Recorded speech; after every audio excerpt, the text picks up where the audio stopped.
Mondial Audio, les podcasts du Mondial de la mobilité.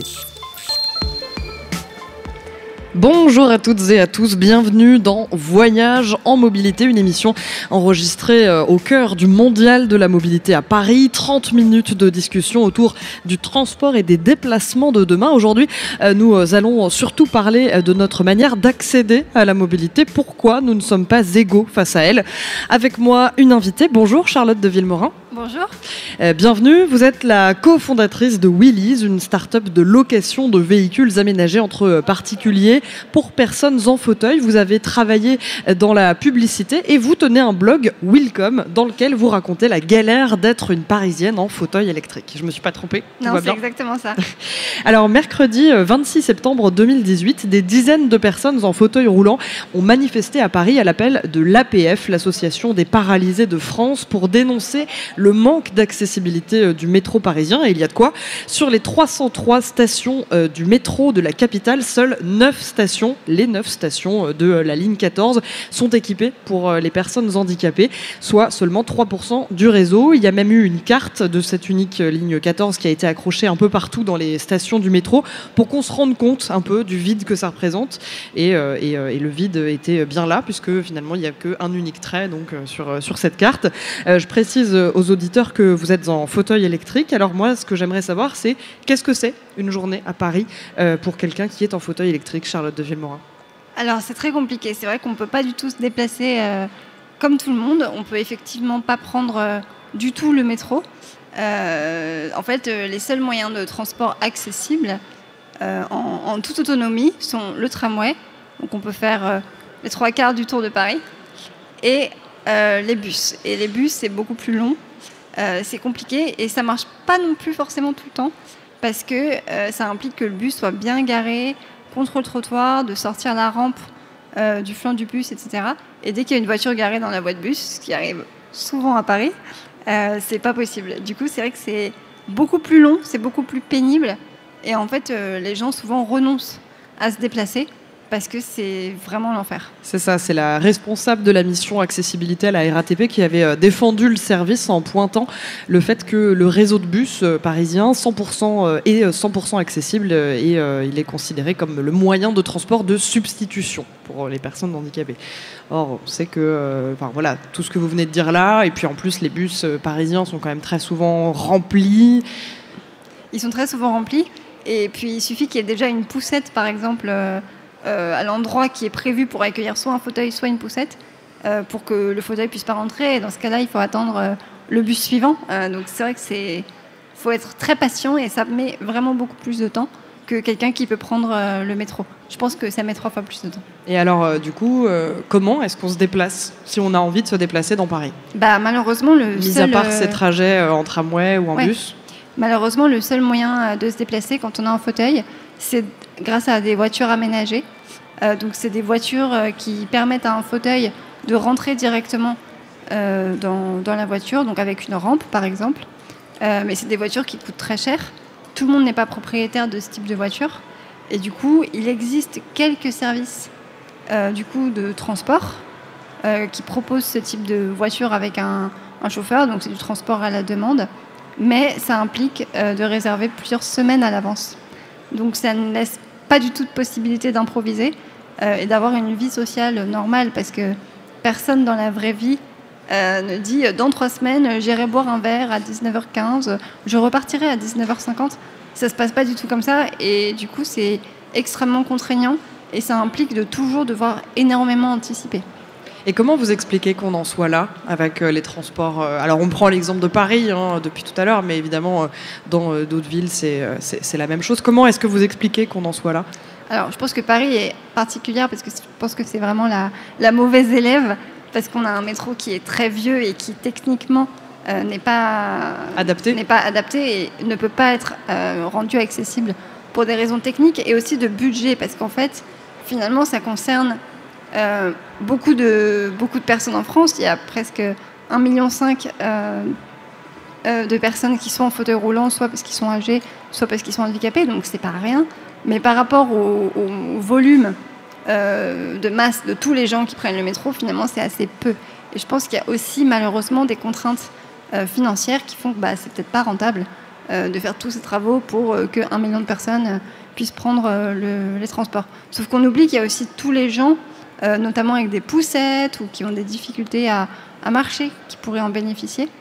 Mais bon, pour le moment, les gens font autrement. Et tant qu'il y a un système D, en fait, je pense que ce n'est pas une priorité pour les exploitants de transport en commun. Alors il va falloir quand même que ça devienne une priorité puisque Paris va organiser les Jeux paralympiques en 2024 et nous sommes en fin 2018, donc 2024 s'approche à grands pas. Du coup, la maire de Paris, Anne Hidalgo, compte bien profiter de cet événement pour mettre l'accent sur l'accessibilité. Est-ce que pour vous, c'est une vraie opportunité, cet événement-là à venir ? Moi, j'ai toujours rêvé, depuis que je suis toute petite, je mise beaucoup sur le fait que Paris puisse accueillir les JO parce que je me dis que ça va peut-être enfin être le moment où on va se bouger et faire un effort et rendre Paris accessible. C'est un peu dommage qu'on doive attendre une occasion comme ça pour s'y mettre, mais ça a été vraiment le cas dans d'autres villes, à Londres notamment. Ça change beaucoup de choses, ça change le transport, ça change l'accessibilité des commerces, des infrastructures hôtelières et même des appartements en fait, parce que du coup on va être obligé de créer des logements accessibles. Donc c'est dommage que ce soit fait pour quelque chose de temporaire, mais c'est pas grave parce que ça permettra à ceux qui sont là et qui pourront en profiter par la suite d'enfin pouvoir se loger et se déplacer. C'est une question d'image aussi pour la capitale C'est totalement une question d'image et c'est vrai qu'il faut attendre un gros coup de projecteur comme ça pour qu'on se décide à bouger. Mais bon, l'essentiel c'est que ça bouge. L'essentiel, c'est que ce soit là. Alors, on parlait au début de l'émission de la manifestation qui a eu lieu donc la semaine dernière, donc le 26 septembre. Cette date, elle n'a pas été choisie au hasard. Il s'agissait de la première échéance de l'ADAP, les agendas d'accessibilité programmés, c'est-à-dire une programmation de mise en accessibilité d'établissements qui reçoivent du public ou d'un service de transport. En ce qui concerne cette année 2018, ceux qui devaient se mettre au niveau, c'était les commerces de proximité, qui n'appartenaient pas à une chaîne, ou les services publics accueillant un petit nombre de personnes, ainsi que les bus urbains. Pour les transports interurbains, l'échéance c'est 2021, 2024 pour le transport ferroviaire. Je vous vois lever les sourcils. Est-ce que ce sera possible de tenir les délais ? Est-ce que déjà là on est sur un respect des délais et est-ce qu'il sera possible de les tenir pour les suivants ? Non, je crois que c'est repoussé tout le temps. Je crois que ça fait depuis 2015 qu'on se dit que ça doit être fait en totalité et que c'est jamais fait. Et c'est vrai que moi aujourd'hui encore dans Paris, je constate que parfois je compte dans la rue le nombre de commerces et dans combien je peux rentrer. Et en fait je crois qu'il n'y a qu'un commerce sur 10 en moyenne dans lesquels je peux rentrer parce qu'il y a des marches dans tous les autres. Du coup c'est loin d'être totalement fini ce chantier d'accessibilité. Et en fait je pense qu'il y a un double problème. Il y a le fait que la loi qui dicte les normes d'accessibilité, en fait, est assez contraignante. Et je comprends qu'il faille des normes. Mais en fait, je pense que dans ce cas-là, le mieux est un peu l'ennemi du bien parce qu'il faut que la rampe ait tel pourcentage d'inclinaison, etc.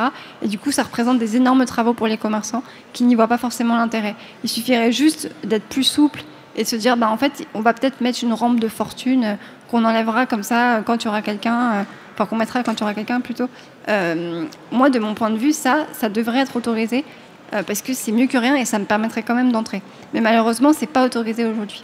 Et le deuxième problème que je vois, c'est qu'en fait, comme on voit jamais les personnes en fauteuil dans la rue, dans les commerces, etc., parce qu'ils peuvent pas se déplacer, finalement, ils sont coincés chez eux, on se rend pas compte qu'il y a un vrai besoin. Et je discute souvent avec les commerçants qui me disent « Oui, mais moi, il n'y a jamais personne en fauteuil qui vient dans ma boutique. » Je dis, oui, mais c'est normal, s'il y a une marche, c'est normal que personne ne vienne dans la boutique. Et du coup, il faut vraiment que les gens se rendent compte que c'est pas parce qu'on ne voit pas les gens en fauteuil ou qui ont des difficultés à se déplacer qu'il faut se dire que ça ne nous concerne pas et que tant pis si on ne fait pas les travaux, parce que ça ne profitera pas forcément à grand monde.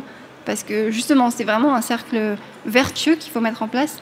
Et plus on mettra en place les infrastructures pour que les gens puissent se déplacer partout, plus les gens se déplaceront et donc on se rendra compte que c'était efficace. C'est ça, et c'est ce que vous disiez aussi pour les transports, c'est que finalement, beaucoup de personnes en situation de handicap préfèrent tout simplement ne pas se déplacer ou ne pas sortir de chez elles plutôt que d'aller affronter un transport dans lequel ils ne peuvent pas rentrer ou non, ça va poser des problèmes. En vrai, je comprends très bien qu'on soit totalement découragé à l'idée de se déplacer. Moi-même, parfois, ça m'arrive. Je me dis non, mais là, je vais me faire 1h20 de bus pour aller 4 arrondissements plus loin. C'est pas logique, tant pis, quoi. Alors, on prend beaucoup l'exemple de Paris depuis le début de cette émission, mais, du coup des transports en commun, mais quels sont, d'après vous, les différents problèmes de mobilité qu'il y a en France ? Les différents problèmes de mobilité de déplacement pour personnes en situation de handicap. Comment est-ce que vous les décririez, ces problèmes-là ? Alors, en fait, il y a quand même des solutions qui marchent, heureusement, notamment le train. Le train, ça marche assez bien.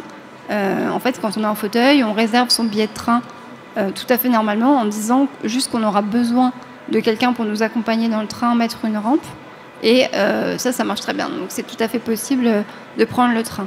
L'avion, c'est un peu compliqué, mais pareil, ça se fait. Il y a beaucoup de contraintes en termes de... Il faut mettre le fauteuil en soute, etc. Mais ça permet quand même globalement de se déplacer. Par contre, là où il manquait, avant qu'on crée justement Willys, vraiment quelque chose, c'est pour les derniers kilomètres. Parce que du coup, prendre le train, ok, mais comment on fait pour faire les derniers kilomètres qui nous séparent de la gare, d'arriver jusqu'au lieu final de là où on va. Moi, ça m'est arrivé plein de fois de me dire faut que j'aille à Rennes pour un rendez-vous professionnel. Et en fait, je ne pouvais pas faire le tout petit tronçon qui restait à la fin entre la gare et mon lieu de rendez-vous. Et du coup, dans ce cas-là, pas de solution. Tant pis, on ne se déplace pas, ou c'est l'autre qui se déplace. Donc, c'est compliqué. En fait, ce qui manque, et de moins en moins, mais ce qui est compliqué, c'est d'organiser une chaîne vraiment du point A au point Z, et qu'il n'y ait pas un petit maillon qui manque, sinon ça marche pas, quoi. Et alors, même les innovations ne sont pas toujours au service de cette mobilité et de cette accessibilité. Vous le racontez d'ailleurs sur votre blog Willcom. Vous racontez une anecdote qui, moi, m'a fait un peu sourire, mais vous parlez du futur taxi fluvial parisien, le Sea Bubble, attendu très bientôt sur les flots de la Seine. C'est une innovation, un bijou de technologie, comme vous l'écrivez sur votre blog, et vous déplorez que celui-ci ne soit pas accessible aux personnes handicapées. Vous attendez beaucoup des innovations en matière de mobilité ? Disons que je comprends qu'on ne puisse pas toujours transformer ce qui existe déjà pour le rendre accessible.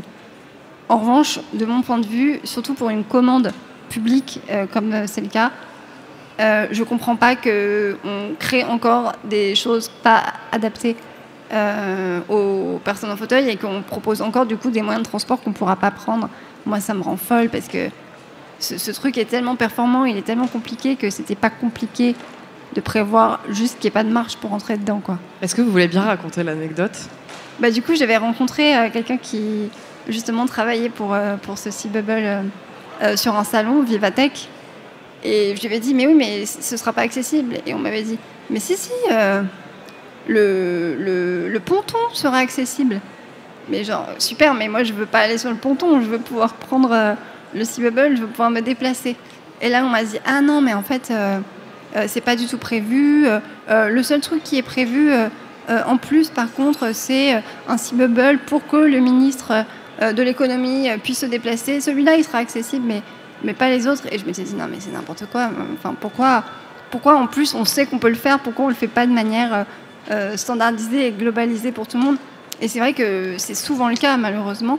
Là, même sur ce salon, le Mondial de l'Auto, on voit encore tous les nouveaux concept cars, aucun ne permet d'accéder avec un fauteuil.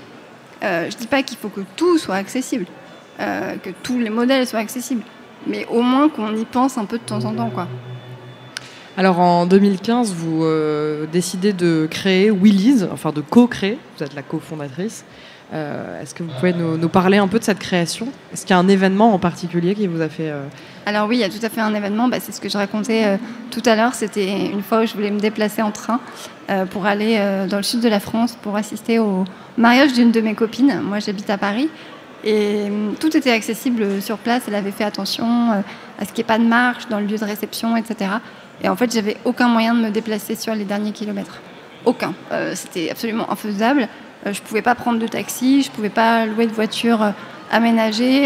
Et je me suis dit que c'était trop dommage parce qu'il y avait forcément une autre personne en fauteuil dans le coin qui avait une voiture aménagée, qui s'en servait peut-être pas ce week-end et qui aurait pu me la mettre à disposition pour que je puisse me déplacer, mais je connaissais personne.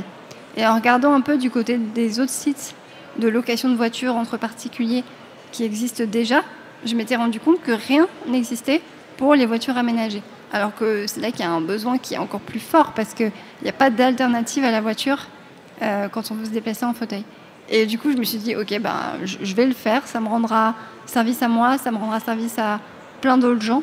Et du coup, je vais créer ce réseau de propriétaires de voitures aménagées qui pourront du coup échanger avec d'autres personnes en fauteuil qui ont un besoin ponctuel pour partir en week-end, partir en vacances, se déplacer. Voilà. Et c'est vrai que du coup, aujourd'hui, ça permet à toute une partie de la population de pouvoir se déplacer beaucoup plus facilement et pour beaucoup moins cher.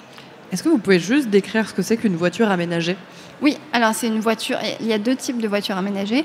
Il y a soit les voitures équipées d'une rampe à l'arrière ou sur le côté qui permettent à une personne en fauteuil de rentrer dans la voiture, soit des voitures avec un poste de conduite adapté pour les personnes en fauteuil qui peuvent conduire, avec par exemple le frein et accélérateur au volant quand on ne peut pas utiliser ses jambes. Du coup, voilà, il y a 2 types de véhicules, soit avec une rampe, soit pour la conduite. Et est-ce qu'avec Willys, vous considérez que maintenant les personnes handicapées peuvent être parfaitement autonomes dans leurs déplacements ? Alors, parfaitement autonome, non. Parce que c'est vrai que c'est une solution qui rend surtout service sur la moyenne distance, je dirais. Mais ça ne permet pas les tout petits déplacements du quotidien, de type j'ai besoin d'aller chez Ikea ou j'ai besoin d'aller au cinéma.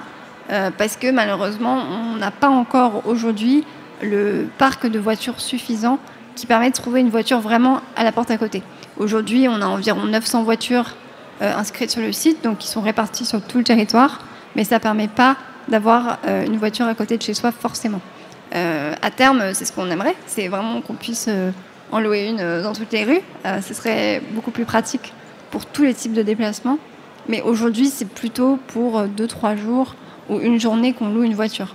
Donc, mais qu'est-ce qui vous manque ? Du coup, c'est cher une voiture aménagée, j'imagine. C'est le financement qui vous manque aujourd'hui ? Alors, nous, on n'est pas propriétaire des voitures.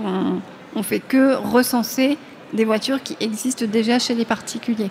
Donc, nous, notre enjeu principal, c'est d'augmenter ce parc et du coup de convaincre de plus en plus de propriétaires d'inscrire leur voiture pour rendre service, pour amortir les frais de la voiture. Et c'est vrai que ce sont des voitures qui coûtent très cher.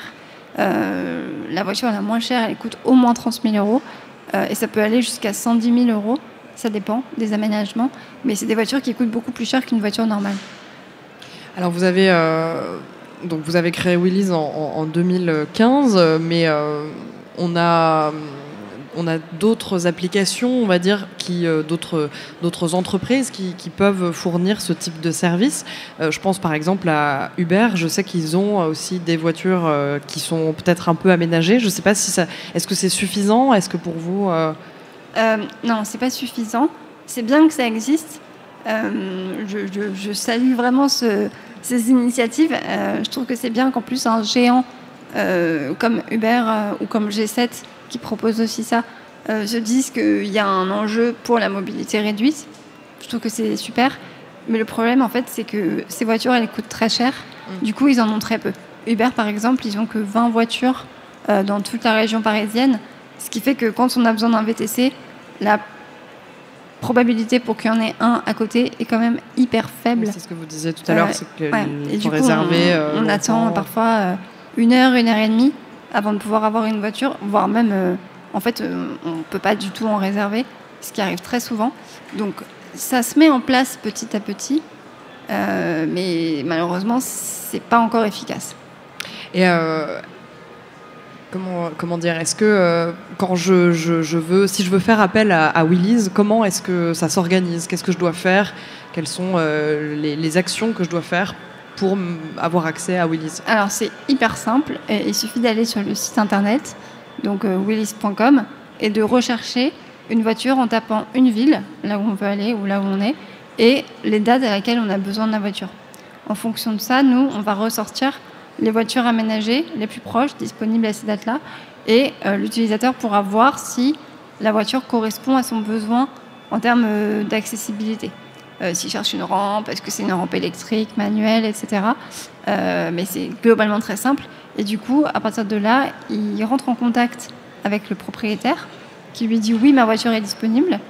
Et du coup, il suffit juste de réserver la location en ligne. Et à ce moment-là, nous, on met en place un contrat de location et un état des lieux avec une assurance tout risque.